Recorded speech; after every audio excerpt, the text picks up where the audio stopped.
You, and only you, capital Y-O-U, are the subject that impacts the burning desire in your imagination. Best-selling author and beloved spiritual teacher Dr. Wayne Dyer returns to public television with his newest and most astonishing offering yet, Wishes Fulfilled. You must be conscious of how you use these words. I am. I am strong. I am well. I am content. Even if your senses tell you something different, I am.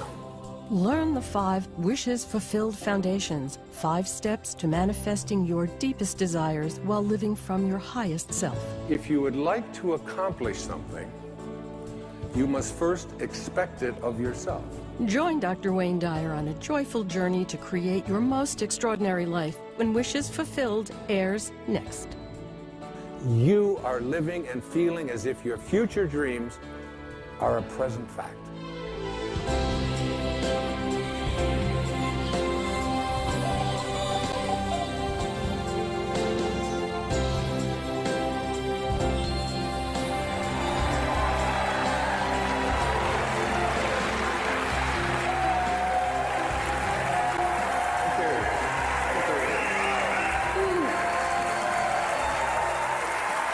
Thank you so much.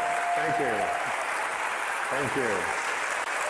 Thank you very much. Good to see you. God bless you. I appreciate it so much. Oh, thank you. Thank you. I am Wayne Dyer, and I am well.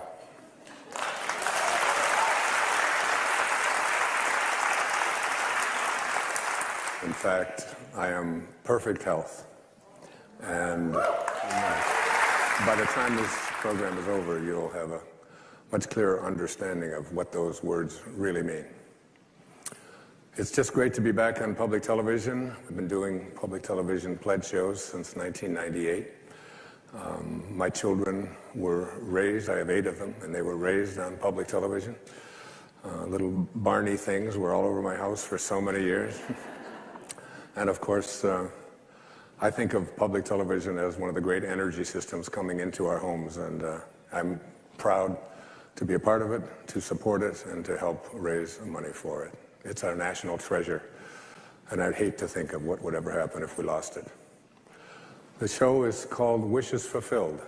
It's based on a book that I have just completed. I spent the last year or so in writing it, researching it, living it, practicing it. And I've come to a place in my heart where I know that it's really not so much about what you want in terms of what you manifest. It's who you are. You manifest what you become as a human being. And this program is about teaching you to become the highest consciousness being that you can be, to be aligned with your source, to be aligned with God. And when you are, you become a creator and a co-creator in your life. I'd like to open this program with a poetic offering from Samuel Taylor Coleridge, who wrote The Rime of the Ancient Mariner. And he also wrote a poem that I used earlier in my life in one of my earlier books, Real Magic. Listen to the words and ask yourself if they really mean something to be true for you, if you really believe in what the poet is offering here. He says, what if you slept? And what if in your sleep you dreamed? And what if in your dream you went to heaven and there picked a strange and wonderful flower? And what if, when you awoke, you held that flower in your hand? Ah, what then? The poet asks. Do you believe that it's possible to bring something from the world of the formless, from the world of a dream, into the world of the physical? The poet was speaking metaphorically, but I am not. This is really a program about applying those words in your own reality. Most of us were raised to become ordinary. And I'm not putting down ordinary, but ordinary is just not good enough for me. Ordinary is you go through your life and you fill out the forms and you pay your taxes and you do what your parents tell you and you're honorable and you're honest and you're a good citizen and then you die. Extraordinary is something very, very different. This is about recognizing within yourself that there's something very, very extraordinary that you haven't been trained to believe in, to come to a place where you can apply it and put it into your life. And I want to say to you that I have been working in my life at living an extraordinary life, and so many powerful things have happened to me I'll be sharing with you throughout this program. But more than that, you can go way beyond ordinary. You can go way beyond just being average. There's not an average person watching this show. There's not an average person in this room tonight. All of us are extraordinary. We just have to come to believe it. There was a friend of mine, her name was Portia Nelson. Portia passed away a few years back. She lived up in Seattle. And she was at a seminar, and they asked her to, and they ask everyone, to write on a 5x7 sheet of paper or card the 5 chapters of their life. They only wanted to give them 5x7 cards because they didn't want them to get too wordy. And Portia Nelson sat down and wrote these words about the 5 chapters of her life. And I thought I would share them here with you. They're so beautiful. She said, "Chapter 1 of my life. I walk down the street. There's a deep hole in the sidewalk. I fall in. I'm lost. I'm helpless. It isn't my fault. And it takes forever to find a way out. Chapter 2 of my life. I walk down the same street. There's a deep hole in the sidewalk. I pretend I don't see it. I fall in again. I can't believe I'm in the same place. It isn't my fault. And it still takes a long time to get out. Chapter 3 of my life. I walk down the same street. There's a deep hole in the sidewalk. I see it there. I still fall in. It's a habit. My eyes are open.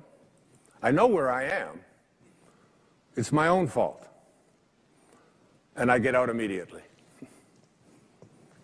Chapter 4 of my life. I walk down the same street. There's a deep hole in the sidewalk. I walk around it. Chapter 5 of my life. I walk down another street. Isn't that great? Portia Nelson. I walk down another street. And this is another street. Look, it's called New Street. Old Street. Walking down another street means leaving behind ordinary. And when I use the word ordinary, it has deep and profound meanings to me. Ordinary just simply isn't enough. Ordinary is when you want to become average and to fit in. But to get to extraordinary, what you do is you have to consult the invisible place within yourself. And this is called your soul. And your soul, well, I jotted down a few words about the soul based on a lecture I heard from a great teacher of mine who lived in Bulgaria. He was an initiatic science teacher. And his lecture was very profound. And I wrote these words after listening to one of his recorded lectures. He said, "The ideal of the soul, the thing it asks for, is neither knowledge, nor light, nor happiness. The ideal of the soul is space, immensity. The one thing your soul needs is to be free. Free to expand and reach out and to embrace the infinite. Yes, the ideal of the soul is infinity. It is miserable when it is circumscribed and restricted. It is a fragment of the universal soul, which is infinite. That's what I speak about here in this program. The need to move beyond just fitting in. The need to move past being circumscribed. The soul does not like when you get fenced in, when it is told what to do, when it's told it has limitations, when it's told it can't become that. And so many of us go through our life with these enormous limitations that we've placed upon ourselves that have been handed to us from the time that we were little boys and little girls. If you look on the screen, you'll see something that is very important and powerful to me.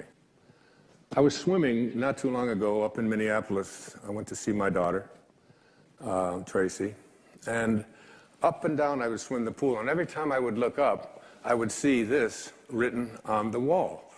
And I thought, as I was preparing to do this program, this is just so important and significant. If you would like to accomplish something, you must first expect it of yourself. And my question to you is, what do you expect of yourself? Do you expect to be able to perform miracles, to attract into your life the kind of prosperity that you are entitled to? Do you expect that you can manifest the kind of relationships that you would like? In order to be able to have these kinds of expectations for yourself, you have to make a dramatic change, a dramatic shift. You must change what's possible for you and what you believe is possible for you. But the question becomes, who am I? I've been teaching philosophy for 40 years now, either at the high school level or junior high school level or university level, graduate school, and now in stages all over the world and in front of audiences such as this, watching at home and here this evening. Who are you? And what is real? My teacher in India, his name was Nisargadatta Maharaj. He was asked the question, Swami, what is real? Master, what is real? And his response was, that is real, which never changes. So what part of you is real by that definition? Who are you that never changes? So many of us believe that we are our bodies. I don't know about you, but this body that I'm in right now is changing all the time, very fast, as a matter of fact. In fact, I, Wayne Dyer, the I that is I, have been in many, many bodies since I incarnated for this first time here on this planet, right here, 71 years ago. So I was in oh my goodness, look here. What happened to that body? And there's another body that I was in, and there's another body. And oh, there's my brother Dave, and there I am on the right, another body. And then I was in, look at that haircut. They did it with garden shears in those days, but I lived in foster home. There I am, look at that hair. Can you believe that? Is that possible? And then I was in this body, and then I was in this body. And I have been in toddler bodies, baby bodies, teenage bodies, macho bodies, mustache bodies, endless bodies I have been in with my little ones and my 8 children. And the fact of it is that when you think about it, when I was in the 20-year-old body that I was in, I really thought it was real. Didn't you? I mean, even the body that you and all of you look at your body and think, well, let's see, I was in a 20-year-old body, and is it real? Was it real? Well, you believe that it was real, but I've been looking for that 20-year-old body for 50 years now. I can't find it. And the fact of it is, the body that you're in right now is not who you are, because it doesn't meet that fundamental definition of what is real. What is real is what never changes. The fact is that who you are keeps occupying new bodies every single moment that you are here on this planet. There was a great poet. Her name was Emily Dickinson. I feel like she must have been a sister, a soulmate of mine. She once had a poem, she said, holding up a handful of dust, she would reach down and say, "This quiet dust was gentlemen and ladies and lads and girls, was laughter and ability and sighing and frocks and curls. This passive place, a summer's nimble mansion where bloom and bees fulfilled their oriental circuit, then ceased like these." That's who all of us are if we identify ourselves with our body. The fact is that everything in this physical universe doesn't meet the definition of what is real. Who you are is that soul that I spoke about a few moments ago. That soul that says, I want to expand. I want to be free. I want to go to a place where I understand that who I am is birthless, deathless, changeless, and live from that place. Because what this involves fundamentally is reprogramming yourself from the belief system that has been your ego. The part of us that has come to believe that who we are is what we have, and who we are is what we do, and who we are is what other people think of us, like our reputation, and who we are is separate from each other, and most egregiously, who we are is separate from God, from our source. And so we've been raised and taken out into the world and said, go out there and prove who you are by achieving, by accumulating, by getting other people to like you. I wrote a book and did a film not too long ago called The Shift. And one of the, thank you.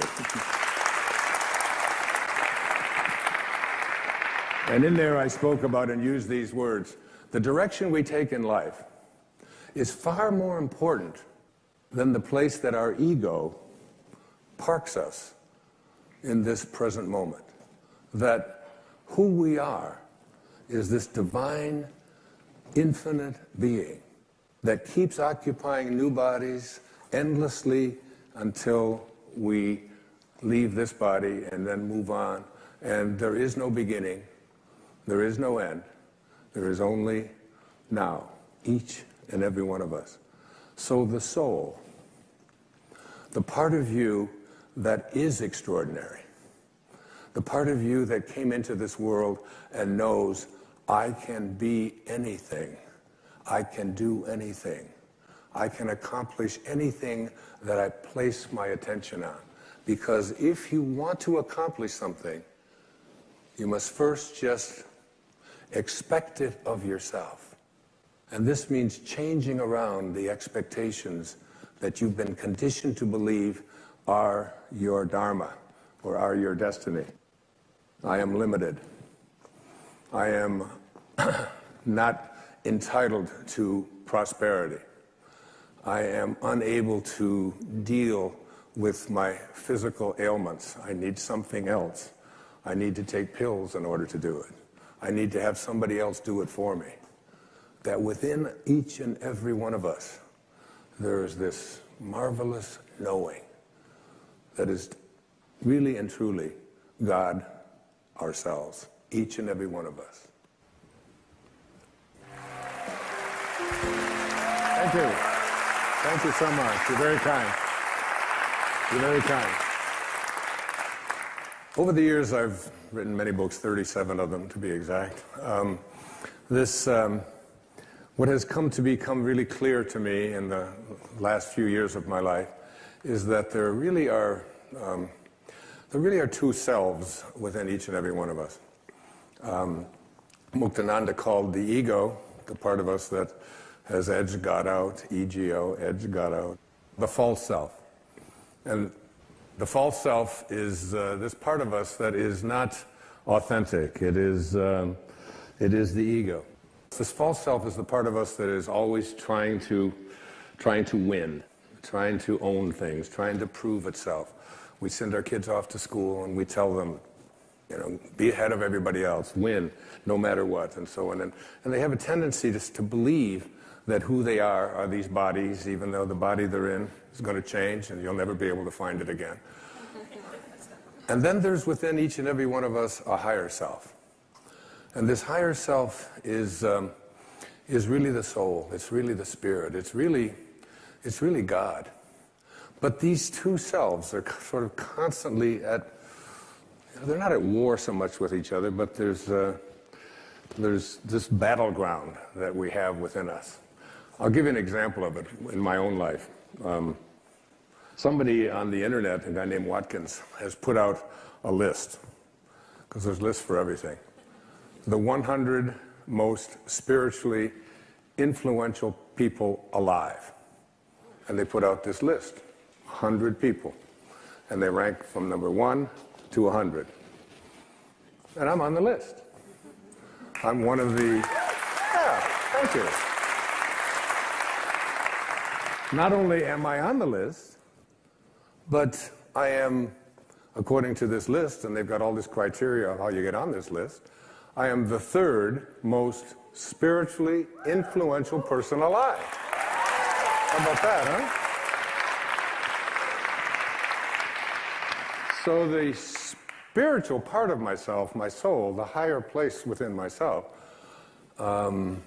says to me, this is not relevant. You're not any better than anybody else just because somebody has put you on a list. In fact, you shouldn't even know about that list. And perhaps the people who are most spiritually influential aren't even on that list and don't even want to be on that list because they don't care about those kind of rankings and comparisons and so on. But then there's the ego over here that says, what do you mean number 3? Well, what's going on with that? And who are these people who are more spiritually influential than you? And how are you going to take them down? So there's this sort of constant thing about it shouldn't make any difference. Who I am is the same as everyone else. We all come from the same place, and we all return back to the same place. But then the ego says, let's see, the 2 people ahead of me on this list, one of them is Eckhart Tolle, but he had Oprah. And she's only number 8 on the list anyway, so. And he got on there every week, and that's not fair, so. And then there's the Dalai Lama.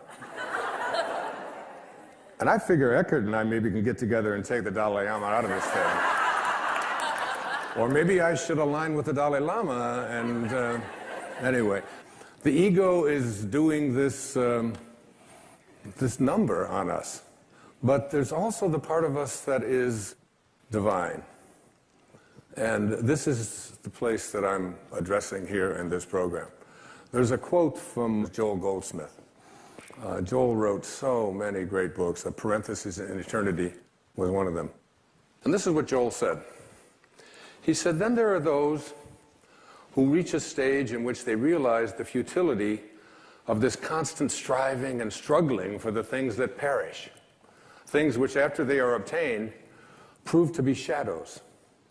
It is at this stage that some persons turn from this seeking for things in the outer realm to a seeking for them from God. And that's who you tuned into today on this program. I have left this pursuing things and money and fame and winning and being better than others. It's taken me a while, but it has been a powerful journey. As a matter of fact, I had said to my ex-wife, I said, can you imagine? Did you ever in your wildest dreams, could you ever have imagined that you would be married to the 3rd most spiritually influential person alive? And she said, she said, they didn't call me when they made that list.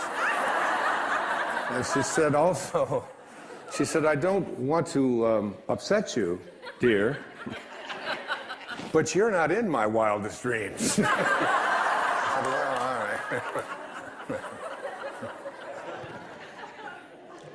So moving to this higher place is really understanding that in the second chapter of Wishes Fulfilled, I call it the higher self. And it gets defined very specifically by this great Bulgarian teacher. His name was Omram Mikhail Ivanov. And he was teaching what's called the initiatic sciences. And I have had his teachings show up in my life in a very powerful way. I've studied his writing.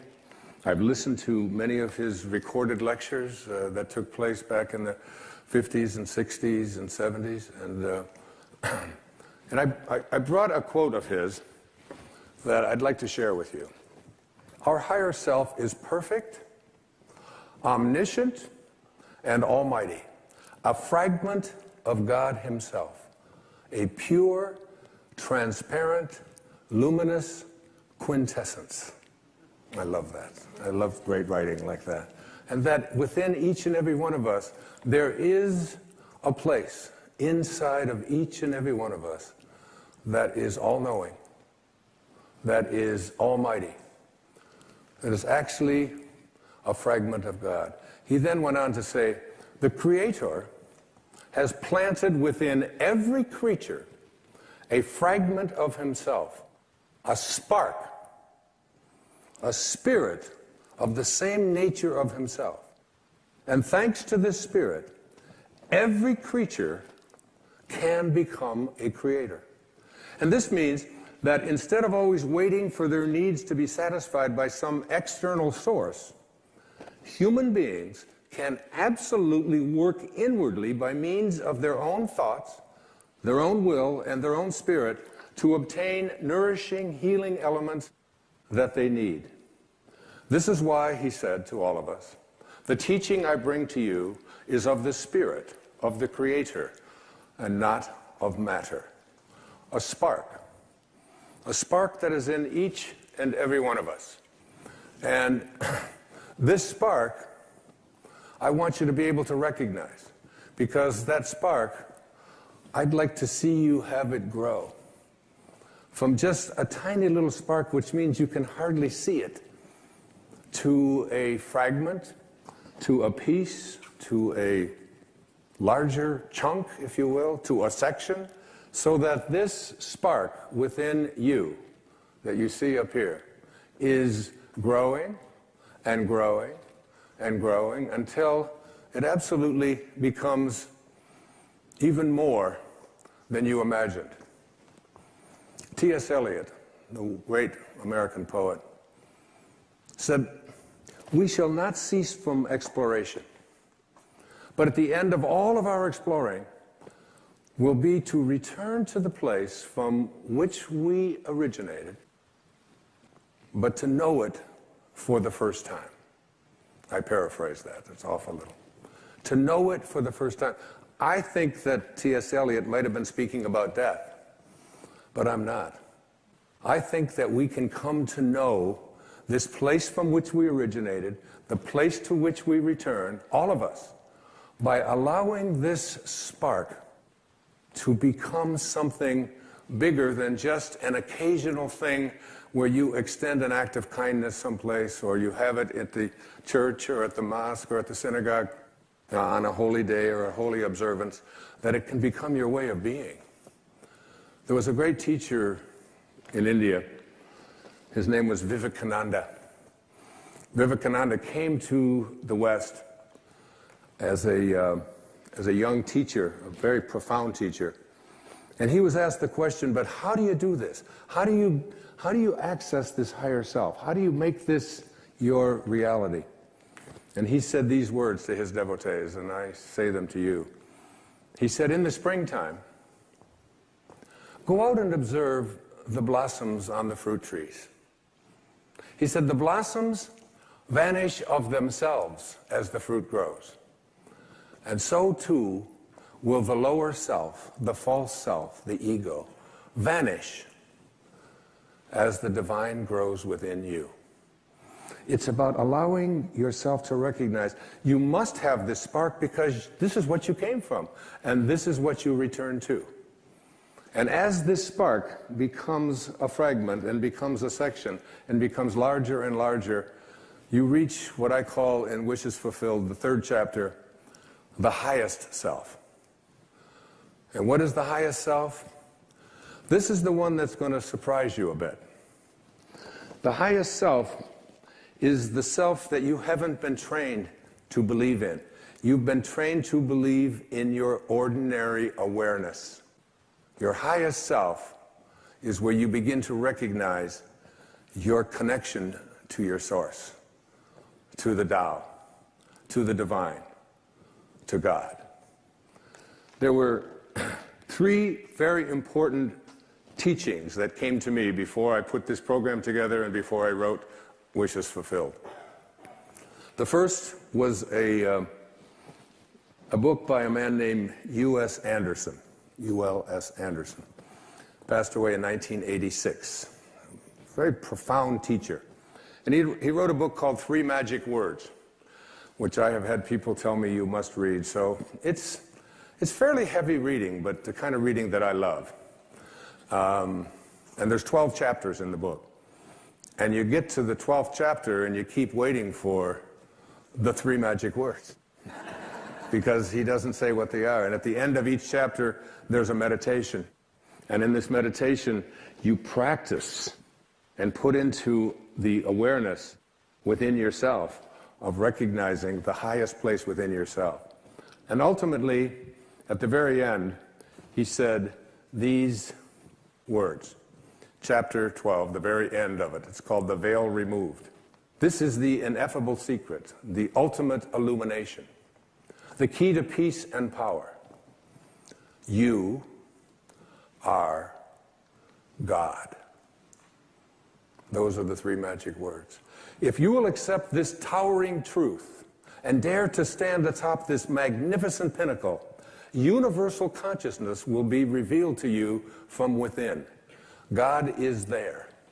It is He who peers from behind your eyes, who is your own consciousness, who is your very self.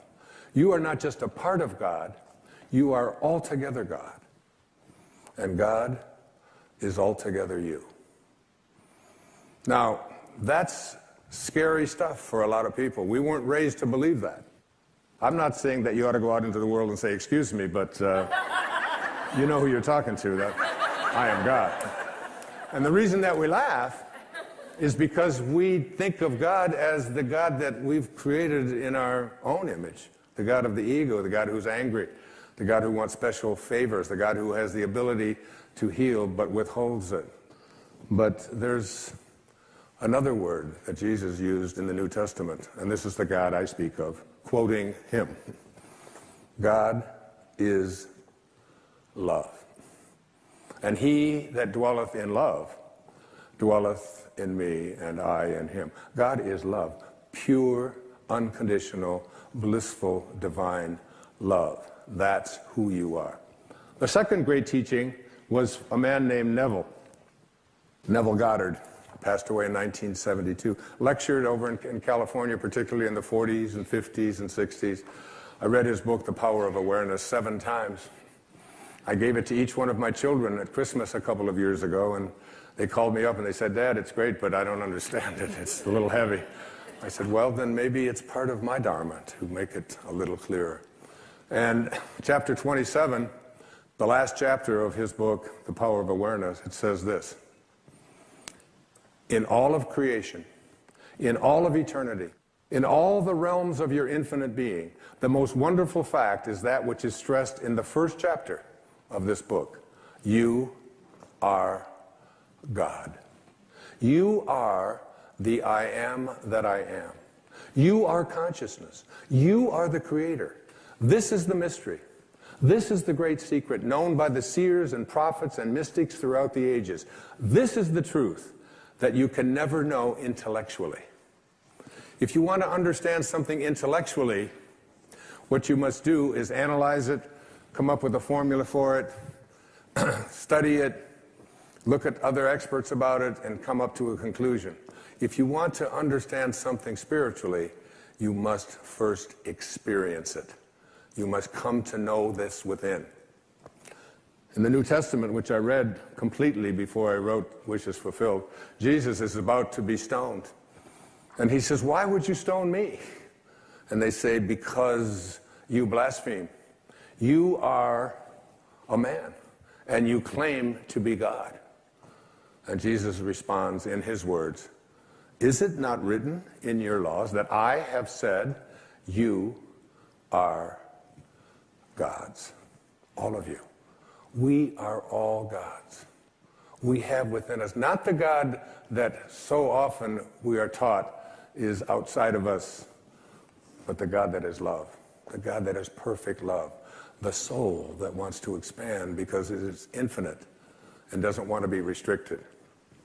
And I came across some great teachings that were sent to me. They showed up, as we often think they show up as accidents, but you come to realize that there are no accidents in this universe. Everything that takes place have the pieces moved around by something bigger than all of us. And so it was called the I Am Discourses.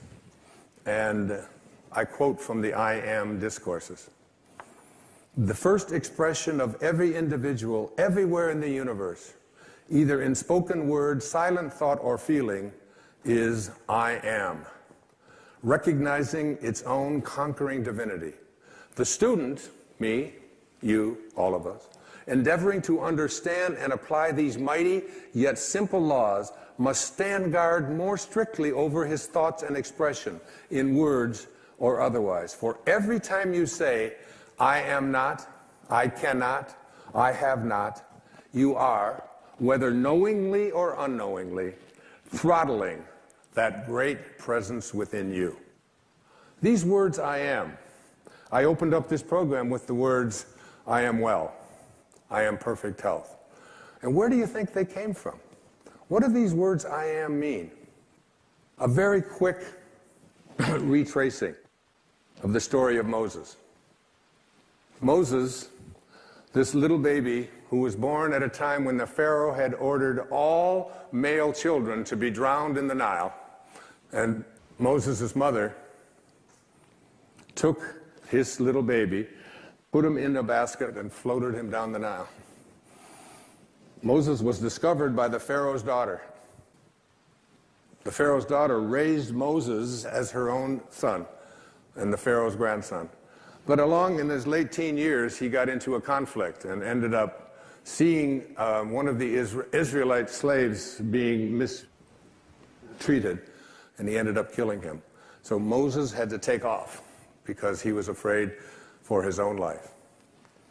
And he went out into the Sinai, and there married Zipporah and had children and was out as a shepherd. And as the Torah tells us, as it says in Exodus, he comes across a burning bush one day that is not being consumed. And the bush speaks to him. And rather than even misquote this even a little, I brought from my hotel room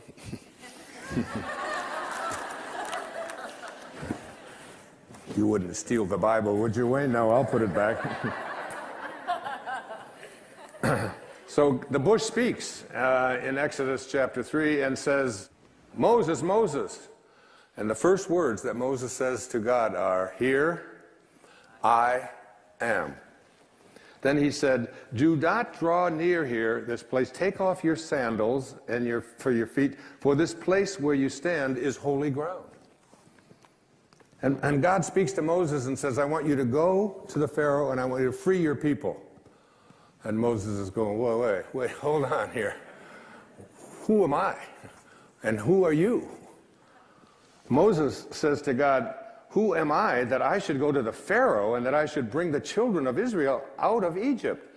So he said, "I will certainly be with you, and this shall be a sign to you that I have sent you. When you have brought the people out of Egypt, you shall serve God on this mountain."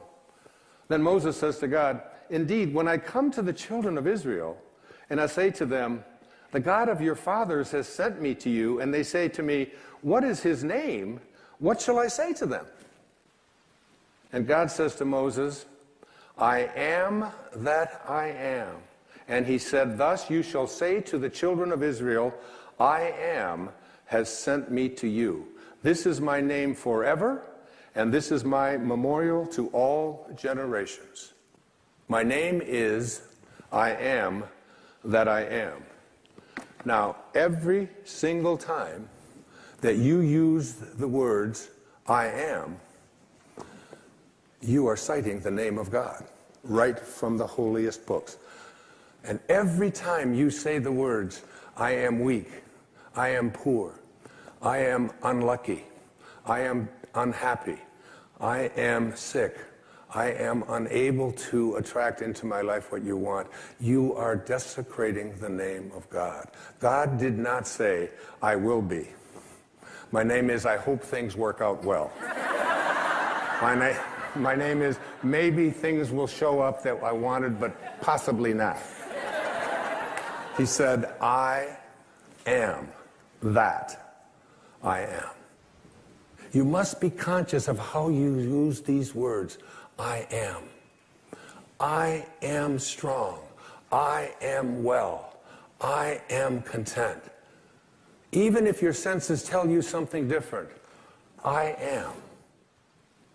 And as we move now into the meat of this program, you'll see that putting the words I am in front of something into your mind and imagination is a very powerful way to attract into your life, recognizing your own divinity. I am God is not blasphemy. It is your identity. Thank you. Thank you. Thank you. In my study of the work that I mentioned earlier, particularly the work of Neville and the work of U.S. Anderson and the I Am discourses, I came up with, in putting that all together, what I call five wishes fulfilled foundations for being able to attract into your world and become the kind of person that you expect yourself to be. Remember what I said about the quote on the wall of the swimming pool. If you want to accomplish anything, which means to become an extraordinary level of consciousness person, you must first expect it of yourself. You must see yourself and be unafraid to say to yourself, I am connected at all times to my source, to the divine mind, to the Tao, to God, to that which is the creator of all. I am a part of it. And the first of these five foundations I call imagination. Imagination. Many of our greatest thinkers have spoken about the power of imagination. William Blake said that what is now proved was once only imagined. Now think about the importance of that. If you want to have something show up in your life, the kind of person you would like to become, manifest something new into your life, something powerful, whatever it might be, you obviously must first be able to imagine it. Your imagination. This is yours and yours alone.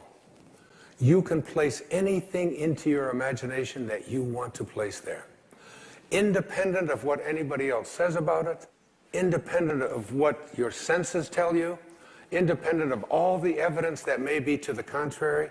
You can place into your imagination an I am that represents what you would like to attract into your life and make it come into fruition.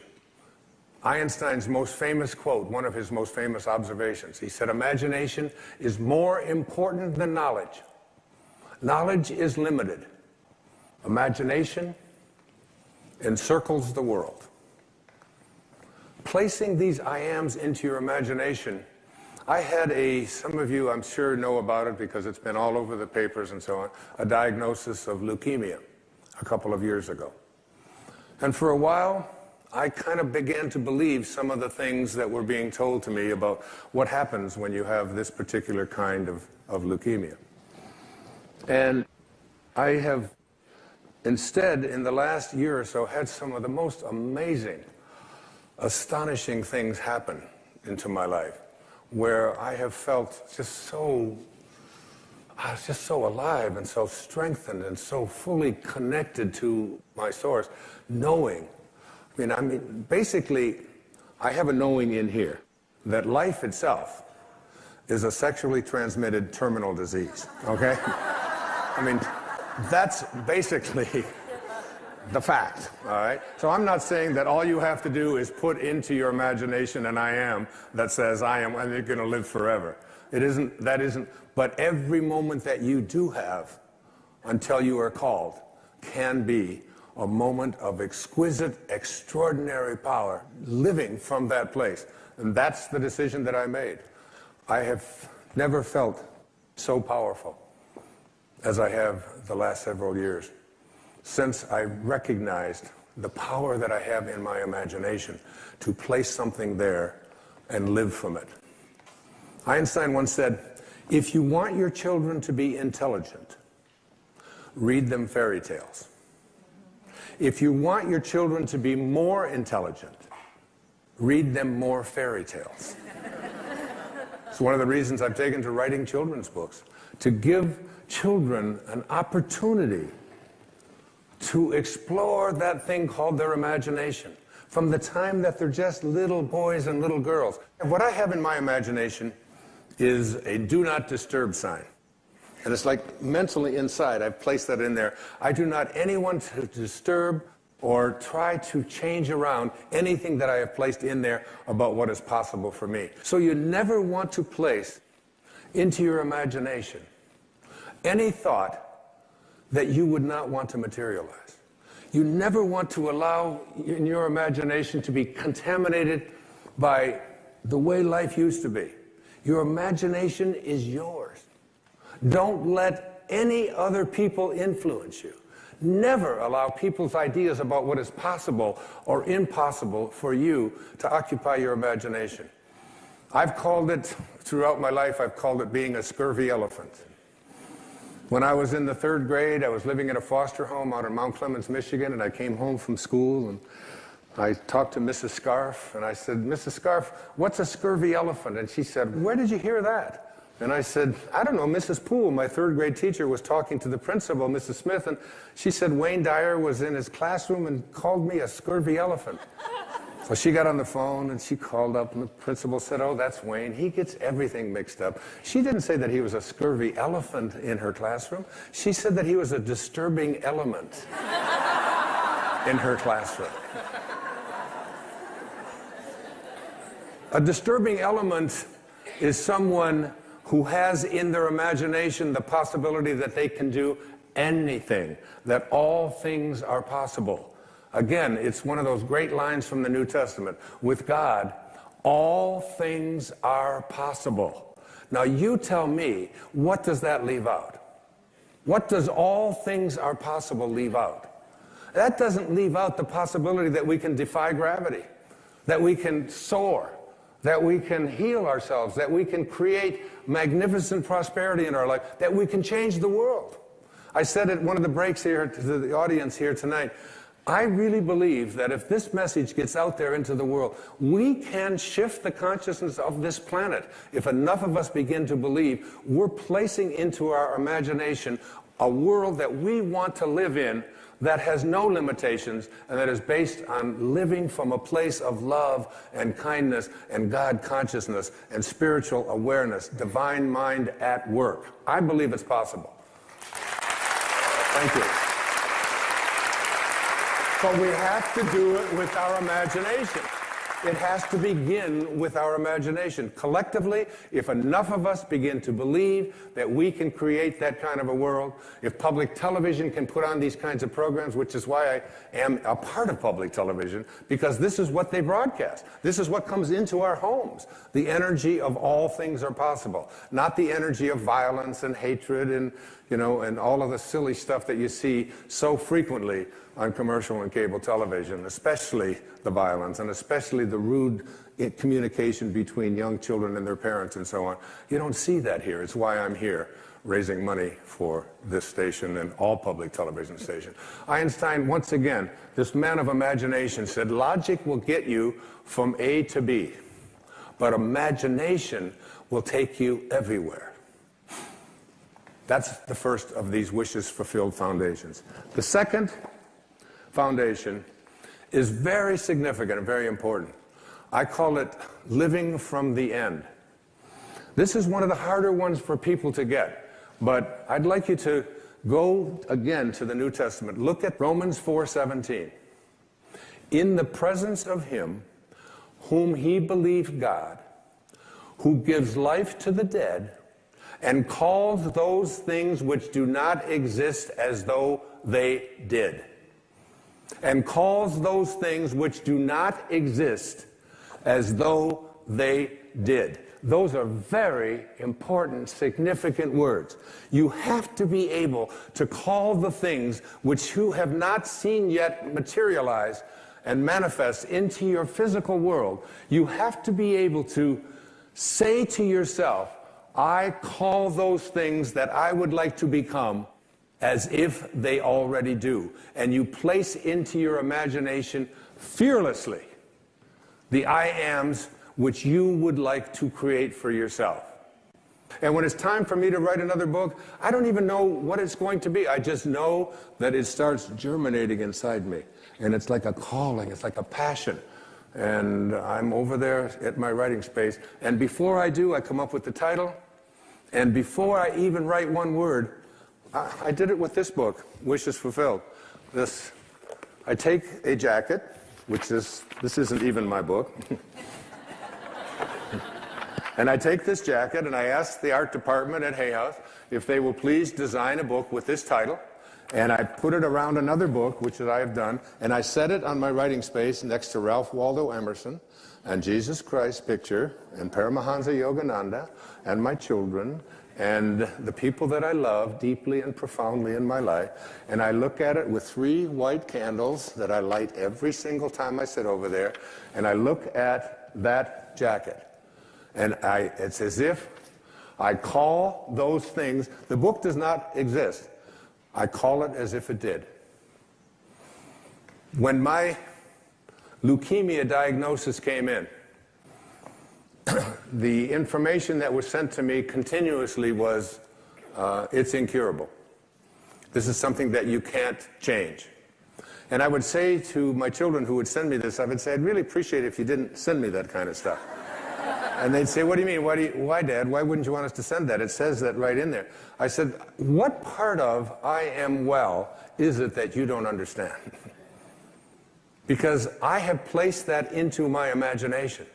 I have a wonderful quote by the man I've cited before. His name is Neville, and it goes like this. He says, disregard appearances, conditions.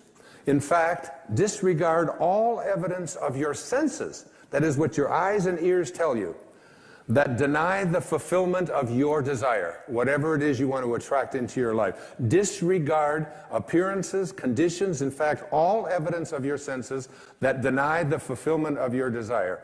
Rest in the assumption that you already are what you want to be.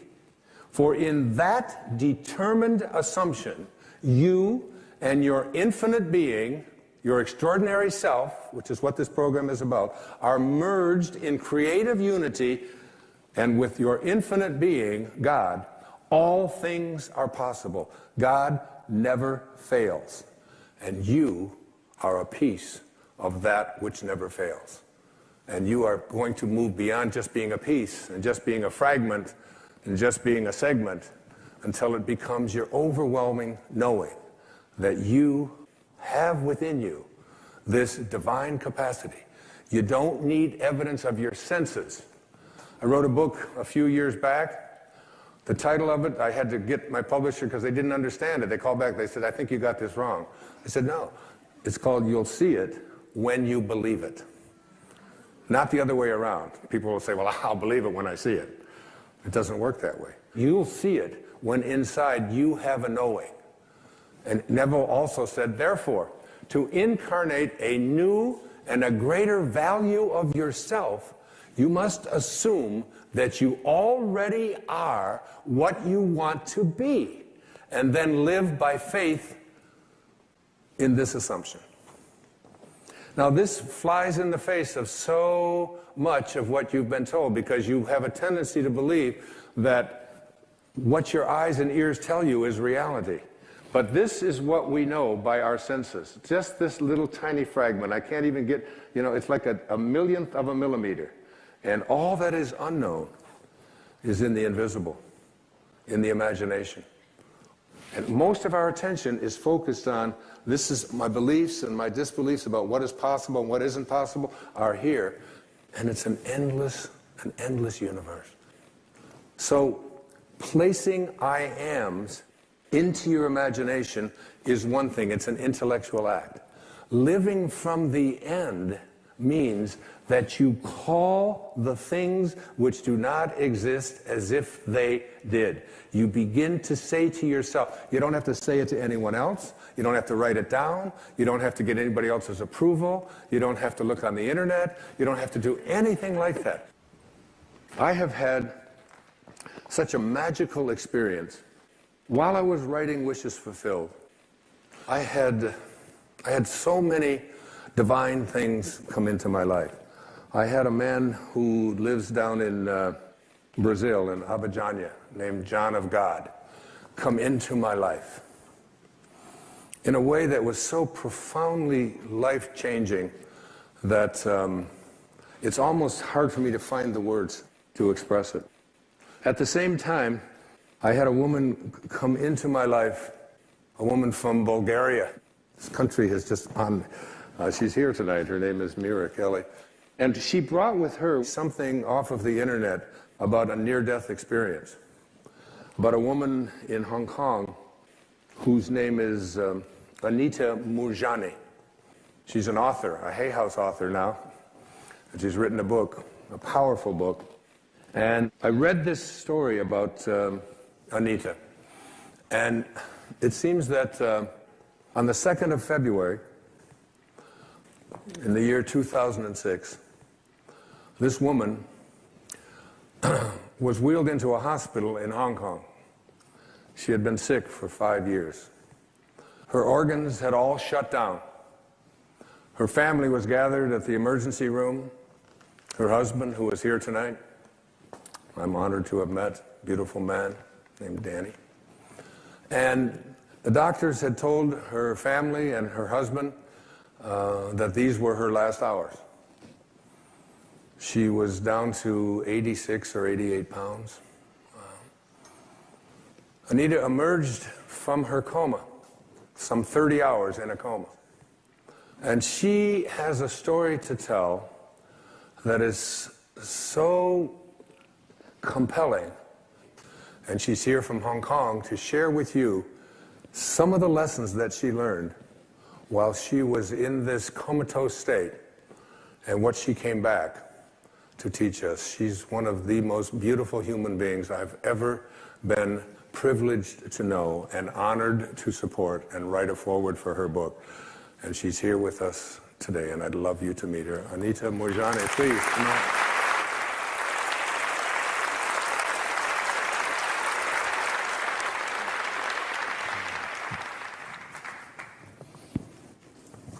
Be seated. Thank you. Hi, good evening, everyone. Tell us, Anita, you're in a coma, your husband is whispering in your ear, your mother is there, your brother's on his way to see you, everybody's waiting for you to take your last breath.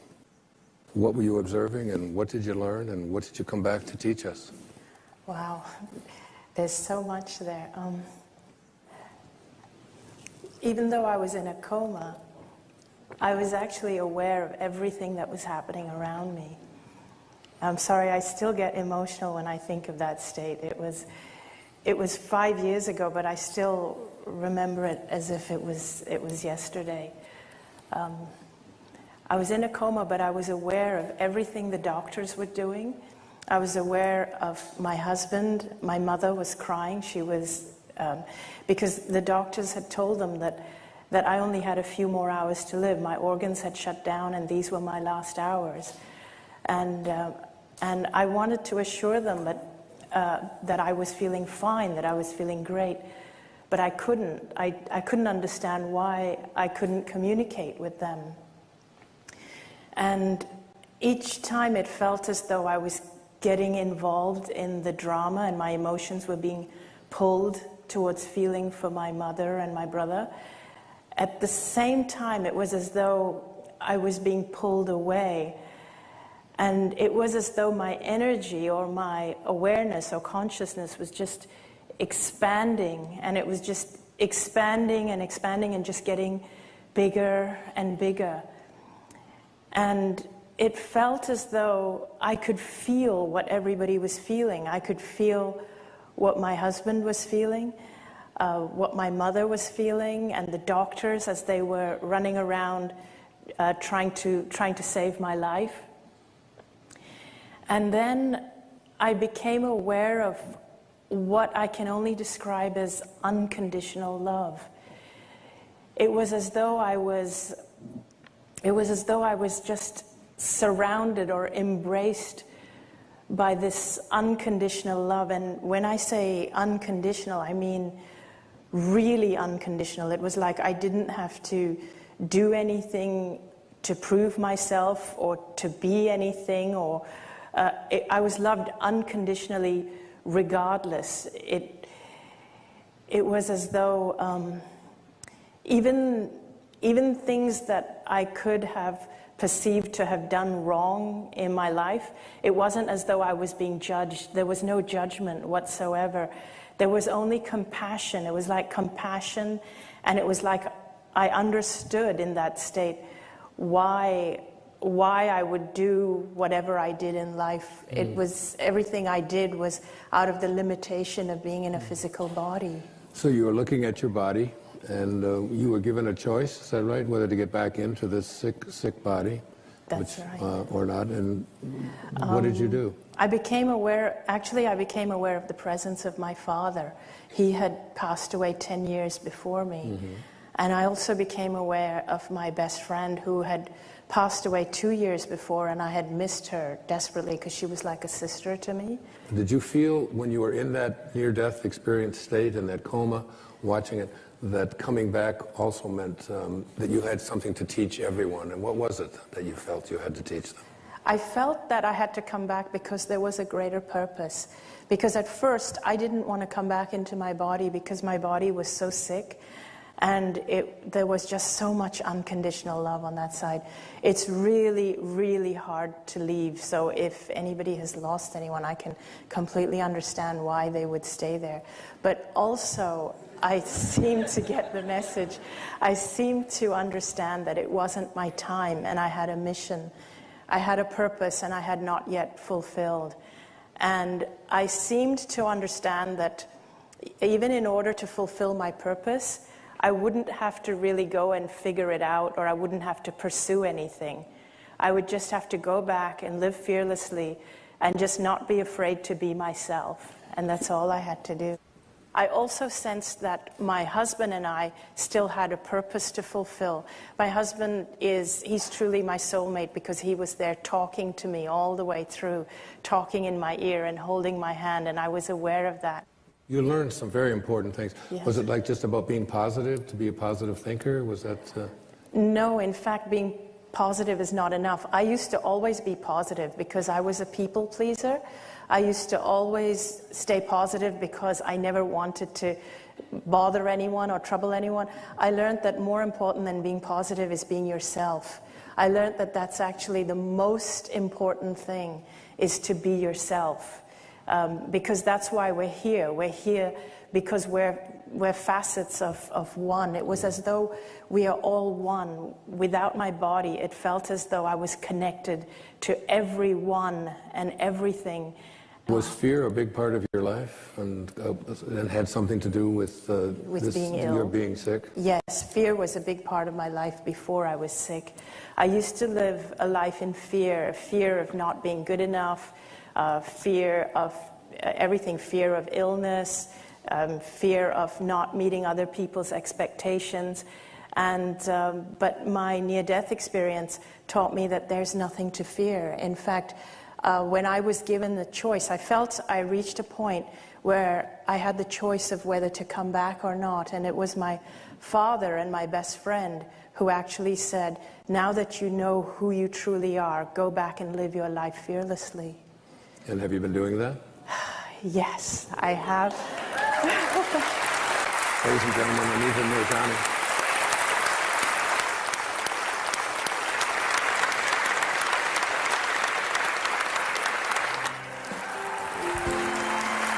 Thank you.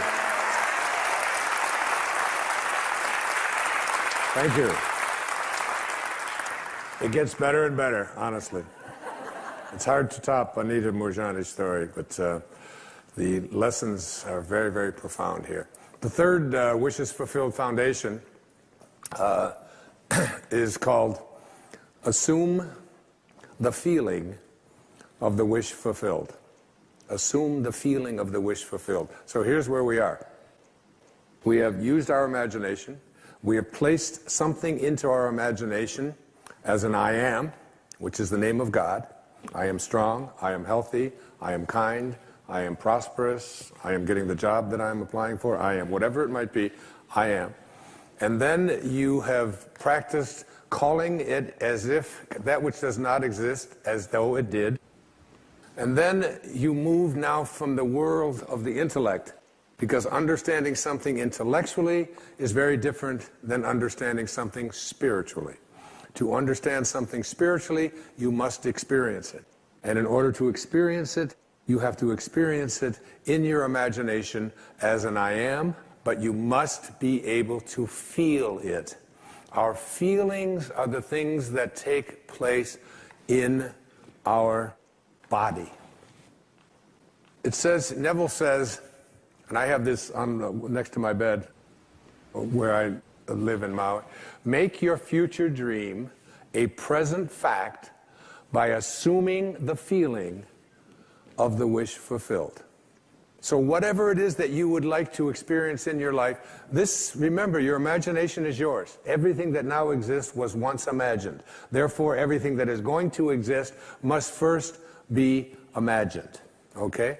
Henry David Thoreau had probably the greatest definition of success that I have ever heard. He said, if you advance confidently in the direction of your own dreams and endeavor to live the life which you have imagined, you will meet with a success unexpected in common hours. It will chase after you if you can place into your imagination what it is that you would like to attract and begin to feel it. Listen to Neville. This is one of my most favorite quotes from The Power of Awareness. That which you feel yourself to be, you are. And you are given that which you are. So assume the feeling that would be yours were you already in possession of your wish. And your wish must be realized. So live in the feeling of being the one you want to be, and that you shall be. Every feeling makes a subconscious impression. And unless it is counteracted by a more powerful feeling of an opposite nature, it must be expressed. Your feelings are different from your thoughts. Your feelings are what you experience in your body. The dominant of two feelings is the one expressed. I am healthy is a stronger feeling than I will be healthy. I am healthy says I feel healthy, and I feel healthy. I feel great. I don't determine if I am well on the basis of what it says on a piece of paper or on the basis of what somebody else out there tells me. I live my life feeling within my body that I am strong, I am capable, I am able. And that is not just something that I say. It's not just an affirmation. An affirmation is an intellectual exercise.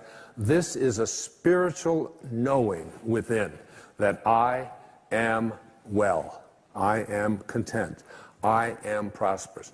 But the words that Neville used there are the subconscious. Every feeling that you have makes a subconscious impression upon your body and upon your awareness. Now, you need to understand the subconscious mind of yours. Your subconscious mind rules your life. 96 to 97% of everything that you do is done as a result of your subconscious mind. And when your subconscious mind gets programmed, it goes ahead and responds to whatever it is your conscious mind has placed into it.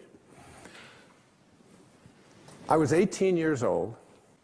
I was in the United States Navy for 4 years. And they sent me to a school in Bainbridge, Maryland, to become a radioman and a cryptographer. And we spent an hour a day, every day, for the first 3 or 4 weeks we were there, on a typewriter, learning Morse code. Okay? And my conscious mind had to program my subconscious mind. Now, this subconscious mind of yours is operating all the time. You're sitting here watching a television show. You got up, you picked up your remote control, you turned the channel on, you got dressed, you ate lunch, you went to the bathroom, you go to work, you get into your car, you drive to work, you don't think about what I'm going to do. Everything that is going on in your life, everybody in here in this room, you got here through your subconscious mind. You didn't have to think about every single thing that you were doing, but there was a time when you did in order to learn that. This habitual subconscious mind of yours rules your life. So I'm 18 years old, I'm taking Morse code. Here's the alphabet, a little bit of it anyway. Da da did it, da da da da da did da da da da did did da da da da da da da did da da da did da da da da da did. That's A through P.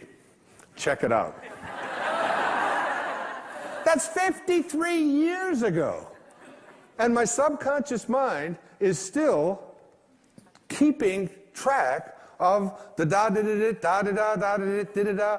You're doing the same thing, only you don't use Morse code, but you've programmed your subconscious mind with did da da da. I can't do that. Did da da da. I'm not very attractive. Did da da da. I'm overweight. Did da da da da da. I can't make things happen. And it's did da da da da. It's still there. 53 years later, you go through your life with this subconscious programming, with an awareness that you are not in charge. You're not able to extend or transcend this way of thinking. This subconscious mind of yours is most impacted by your feelings. A change of feeling is a change of destiny. A change of feeling is a change of destiny. Write it down. Stick it on the wall next to your bed. If you came into where I sleep, you would see that. I look at that all the time. I want to practice putting into my subconscious mind the assumption of the feeling of what it is that I would like to attract into my life as if it already existed, and to feel it, not just to think it, but to feel it. Neville's law of assumption says this: if this assumption about what you would like to become is persisted in until it becomes your dominant feeling, the attainment of your ideal is absolutely inevitable. You must first assume the feeling of a wish fulfilled in all aspects of your life. So you have to say to yourself, what does it feel like to be prosperous? What does it feel like to be content? What does it feel like to be well? And I had to remind myself of that when I had this leukemia diagnosis. I had to remind myself. I was down about 30 minutes until I realized that virtually everything that shows up in my life has been a blessing. Virtually everything. All of the struggles, whether it's in, addictions, or whether it's in living in foster homes and being abandoned, whether it's my wife and I separating, and the pain of that, whatever it might be. A dear friend of mine was Elizabeth Kubler-Ross. She passed away a few years back, and she was the one who wrote so much about death and dying. She had a wonderful and important message for us. She said, if you shield the mountain from the windstorms, you'll never see the beauty of the carvings. And the beauty of the carvings comes from being able to be in a state of gratitude for the storms that show up in our life just as much as the things that we would like to have show up in our life. You have to start retraining your subconscious mind. And your subconscious mind, it responds to what it is that you suggest to it. Now, the intriguing thing about your subconscious mind, your habitual mind, is that it can't make a distinction between what it is that you are feeling as a result of what you have placed into your imagination and assumed the feeling of it, and what you are experiencing every day in your life. If you go around feeling unhappy, depressed, miserable, sad, whatever, your subconscious mind says, oh, so this is what it is that you would like to attract into your life. And the universal subconscious mind, to which we are all connected, that we call the creative source of the universe, the divine mind, God, the Tao, whatever you might want it to be, it will begin to offer you experiences that match up to what it is that you are feeling. So your body responds to what it is you place into your subconscious mind. You have to retrain it, because 53 years later, here I am, it's there. But that's innocuous. That's not going to hurt anything. But if I've programmed into my subconscious mind feelings of poor me, I can't do anything about my life, other people are responsible for the reason why I can't get myself happy and healthy and so on. If I live with that kind of consciousness within you, you're going around feeling it all the time. Your feelings create the destiny that you want. If this assumption is persisted in until it becomes your dominant feeling, the attainment of your ideal is absolutely inevitable. And what's the paramount feeling that you want to have? The feeling of, exactly, the feeling of love. Love is the feeling you must assume. This is the message that Anita brought to me and brought to all of you. That when you place a feeling of love, which is all there is, it seemed to me, on the other side. Is that right, Anita? I mean, it's just nothing. When she tries to describe this, and I'm pushing her. You know, I'm 71. I'm cramming for my finals. I mean, I want to know, what's it like over there? You know, we all want to know that. And all she says is, it's just pure love. It's a love that you are bathed in, if you will. Bathe yourself in that kind of love. Live from that place and know God is love. The fourth wishes fulfilled foundation I call attention. This is really crucial. Your imagination is able to do all that you ask in proportion to the degree of your attention. So, what kind of attention do you place on your desires? Let's say, well, I'll give you an example, the one of myself with this business of this chronic lymphocytic leukemia. My kids just got me this wonderful gift. I hadn't had it before. They wanted me in the 21st century. It's called an iPad. I just got my first email address, and I'm not telling anybody what it is. But it's just this wonderful, they got this wonderful feature that I really think we should have in life. And it's called trash,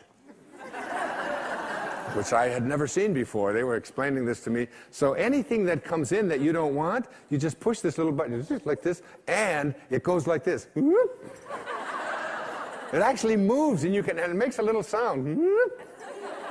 And then there's a little button over on this side that says delete, you know?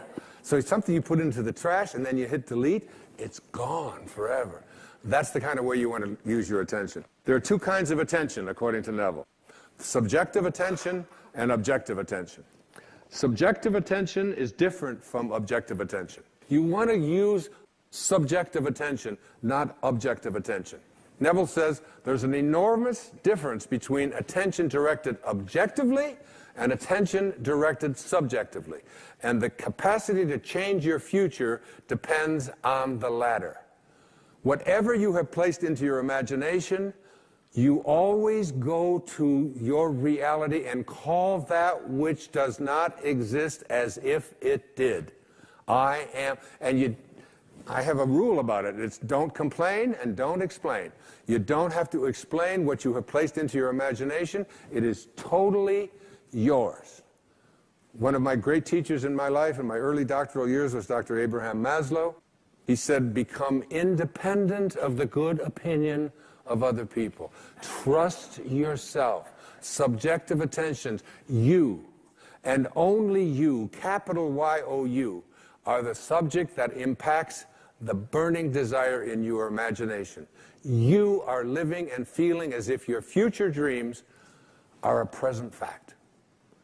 Objective attention, you become the objectified result of other people telling you what you can't do, what's impossible, and so on. Subjective attention, mine is mine.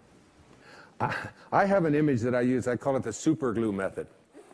And when I have an intention about what it is, including doing this program, when I have an intention about making this program a reality, and it involves a lot of money and a lot of expense, a lot of people, a lot of things have to come together. It involves going over into my writing space every single day, never giving up on it.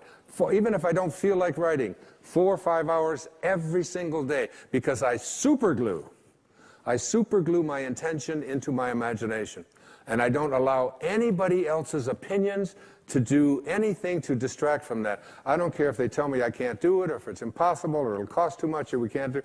My intentions are superglued there. And I have that do not disturb sign placed on my imagination, and it is mine. Use this. Don't allow anybody else's opinions. Don't allow what it says on the internet. Don't allow the research. Don't allow what anybody out there tells you is possible or not possible for you. Thank you. Thank you. I just want to re-emphasize that this really works. I mean, it really does work. If you just put in the minimal effort that I've been speaking about realizing how powerful your imagination is and assuming the feeling of what it is you want to be as if it already were your reality. A change of feeling is a change of destiny. The fifth foundation, before I go to it, you may have noticed my little hat here, right? How about that? I just took a group of people to Assisi, Lourdes, and Medjugorje, 3 great spiritual places where miracles have taken place. And I got one of these hats, and I don't think I've taken it off since. It's my new uniform. The fifth foundation, the Wishes Fulfilled Foundation, I call it Now I Lay Me Down to Sleep. And it is about the most practical of all of the 5 Wishes Fulfilled Foundations. This is something that you can do when the show is over, tonight, when you go to bed. In the book of Job, there is a very important statement. The statement says, in a dream, in a vision of the night, when deep sleep falls upon men while slumbering in their beds, then he opens the ears of men and seals their instruction. Your subconscious mind is most comfortable when you are unconscious. You are unconscious when you are in your sleep state. And in your sleep state, your subconscious mind is busy at work. And it's so important, I call it the last 5 minutes of your day. So you get into bed, every day you get into bed, you get ready to go to sleep, and you are now you're in that state between being awake and being asleep, where you're getting drowsy, and you are going to marinate for the next 8 hours in your unconscious, subconscious mind. You're preparing your marinade. And the question is, how do you want to prepare yourself for having your instructions sealed? Your ears are opened and your instructions are sealed. So most people use the last 5 minutes of their day as they're about to enter into sleep to review all of the things that they don't like, and all of the things that didn't work, and all of the people that hurt their feelings, and all of the stuff that is going on in their life that they wish weren't happening. This is their worry time. This is the time when you fill your mind with all of this stuff, and then you go off into sleep, and he opens your ears and seals your instructions while you are slumbering. That's right out of the book of Job. So what you want to do is reverse this practice, because your subconscious mind is listening to how you are asking the universe to provide for you what it is that you would like to attract or manifest into your life. And if you fill your subconscious mind with all of the things that you don't want, that you don't like, that make you unhappy, that make you depressed, that make you worry, then your subconscious mind, which is impersonal, and remember, it can't make a distinction between what it is that you are feeling as a result of what you place into your mind or what is actually happening in your life. It doesn't distinguish one from the other. It's totally impersonal. It's just open to suggestion. And here you are suggesting to your subconscious mind, which will, when you awaken, you will align with the universal subconscious mind, the one mind. You know, there's millions of people out there in the world. There's millions of you watching this program. And you can see the difference between each and every one of you on the basis of your appearances. But there's only one mind. That's what the great spiritual texts all teach us. So now, if you program your subconscious mind to tell yourself, to go over all the things you don't want, all the things you don't like, all the things that shouldn't have happened, all the ways that you were mistreated, all about how terrible the economy is. And, you know, we live in a fear-based world. You want to shift away from that kind of consciousness and use the last 5 minutes of your day to program your subconscious mind with what you have placed into your imagination with your I ams. I am well. I say it to myself every night, especially when I get into that state, you know, that weird state where you're sort of half awake and you're half asleep, and you know you're heading towards that sort of that subconscious place. And I just remember what it says in the book of Job. I don't want my instructions sealed by going over, I am sick, I am poor, I am unhappy. I just say, I am content, I am lucky. When I wake up in the morning, I don't say, oh, good God, morning. It's the reverse. I say, good morning, God. You know, it's like being grateful rather than being in that place where the things that you don't want are what you have programmed your life to be. I always think of this as, you know, like you have a currency.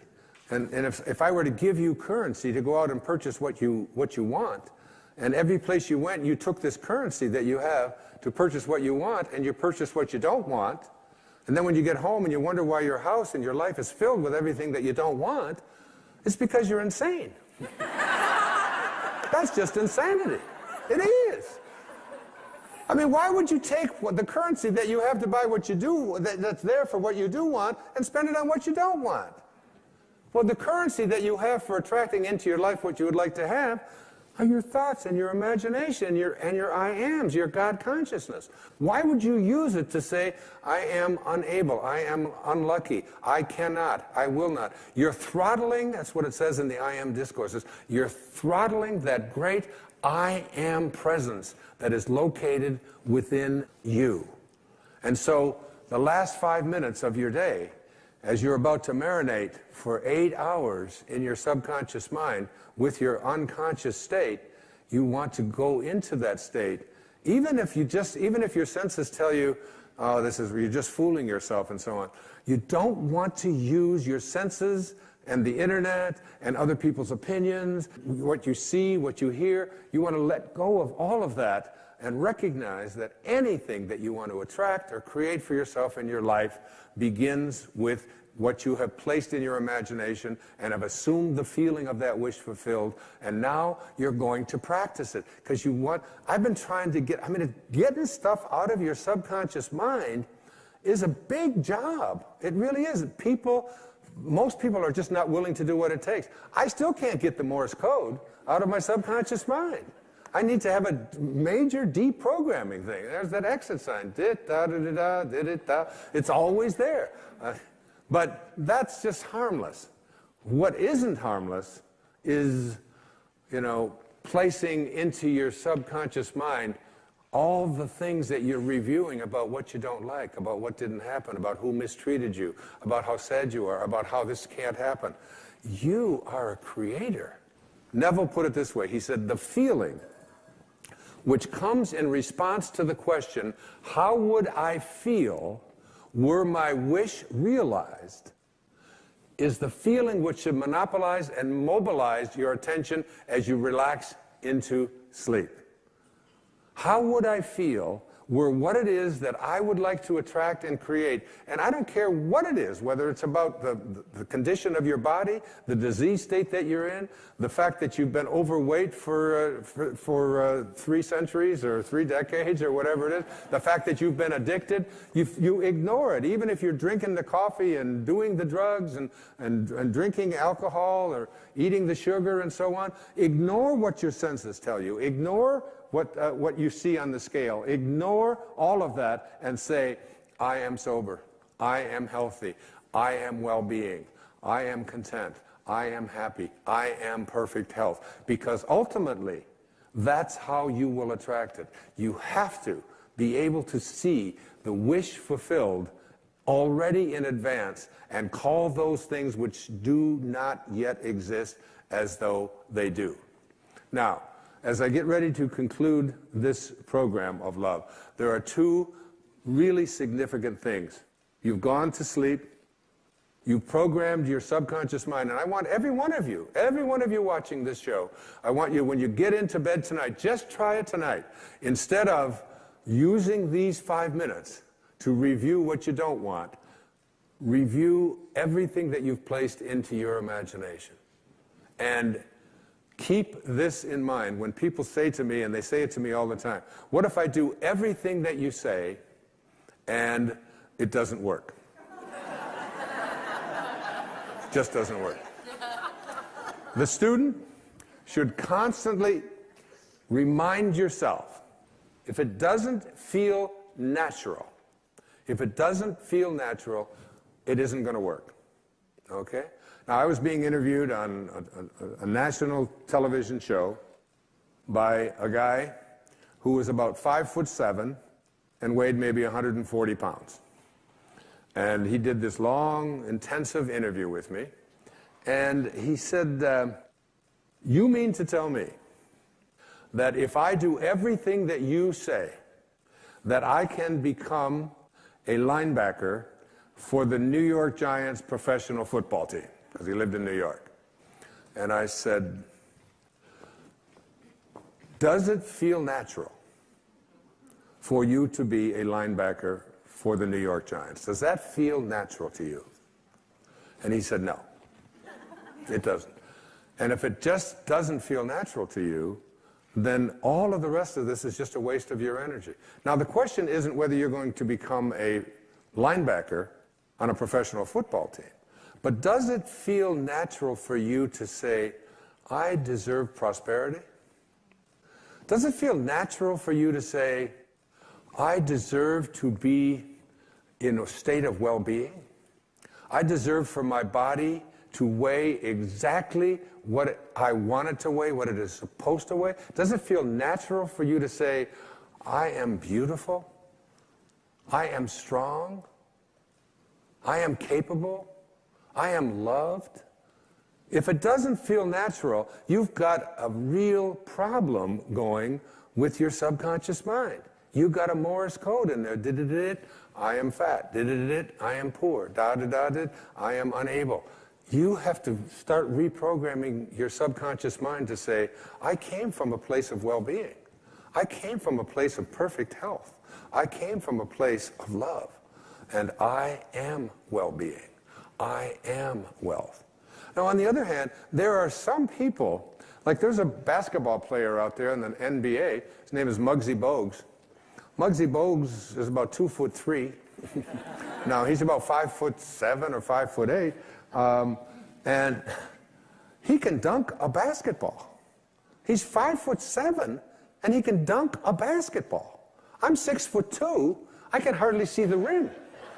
But somehow, for this man who was 5'7", it felt natural for him to be able to elevate his body and grab onto a rim that's 10 feet off of the ground. And it feels natural for him, and he's able to do it.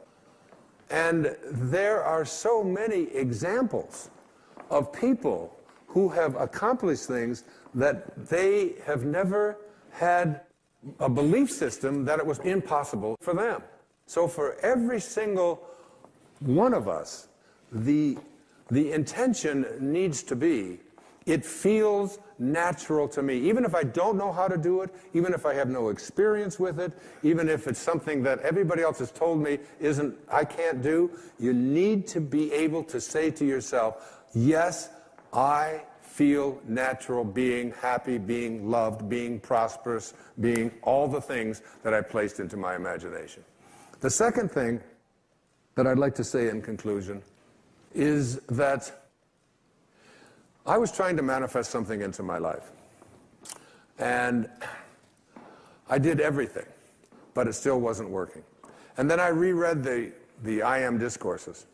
And one of the things that it says in the I Am discourses that is very, very powerful is that as long as you are having any thoughts of condemnation, criticism, or judgment towards any of God's children, you are throttling the great I Am presence within you that is God. And I realized that my attempt to manifest what I wanted for myself into my life involved some judgment, some criticism, and even some condemnation toward someone who had done things that I felt that that person shouldn't have done. And when I let go of the judgment, and I let go of the condemnation, and I let go of the criticism, almost instantly, what it was that I was looking to manifest showed up in my life. You can't have any thoughts towards any of God's children that involve criticism, judgment, or condemnation. We are all just doing what we know how to do. And we can't ask any more of anyone. Those of you who have followed me over the years know that one of my very favorite songs is Amazing Grace. It's a very powerful song. We have to walk down a new street. There it is, a new street. And not just for ourselves, but for the planet and for our children. There's a wonderful prayer that the Native Americans would say. When we walk upon the earth, we place our feet very carefully because we know that the faces of our future generations are looking up at us from beneath the ground, and we never forget them. Sometimes I think we have forgotten them.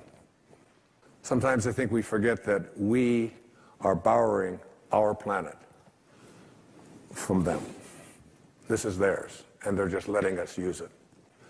This, on this stage with me, I'm proud to say, is the San Diego Children's Choir.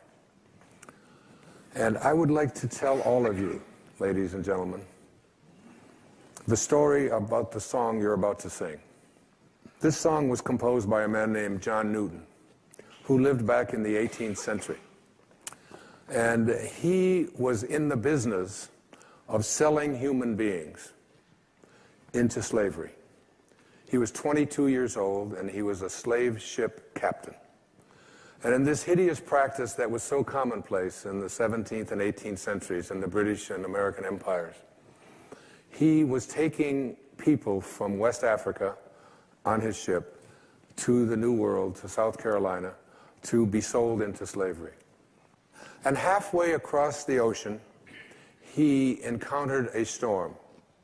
And he heard from the wailing of one of the people that was to be sold into slavery, the sounds. And he took out an envelope and he wrote on the back of this envelope the words to a song. I once was lost, and now I'm found. I once walked down an old street, and I'm walking now on a new street. And in one moment, his life was changed. And the storm passed, and legend tells us that he turned his ship around, and he went back to Africa, and he released all of the people who were still alive. And then he took his ship to a place in England called Bristol, and gave up being a slave ship captain and became the most ardent spokesman for the abolition of slavery, and was almost single-handedly responsible for ending this horrible, nefarious, hideous practice of selling human beings. And it all happened in one moment, one instant, one quantum moment. Any of us can change our lives in one moment and reverse the old street and begin walking on a new street. So the San Diego Children's Choir, we're so proud to have you come out here and conclude this program on Wishes Fulfilled. And they're going to sing for you Amazing Grace.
So beautiful. So beautiful, so beautiful. Thank you, thank you, thank you, thank you, thank you, thank you, sweetheart. Thank you, thank you. You're so beautiful. Thank you. Hi, sweetheart. How you doing? Hi, gorgeous. Hi. Thank you, thank you, thank you, thank you. Wow.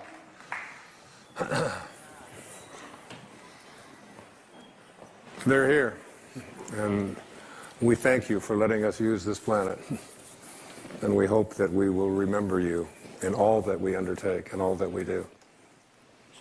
If you would like to accomplish something, you must first expect it from yourself.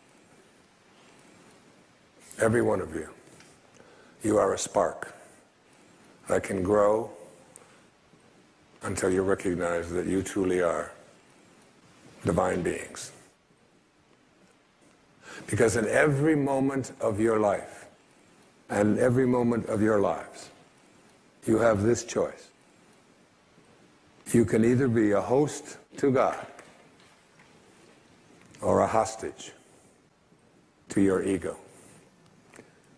It's your call. God bless you. God bless you. Thank you. Thank you. Thank you. You're very kind.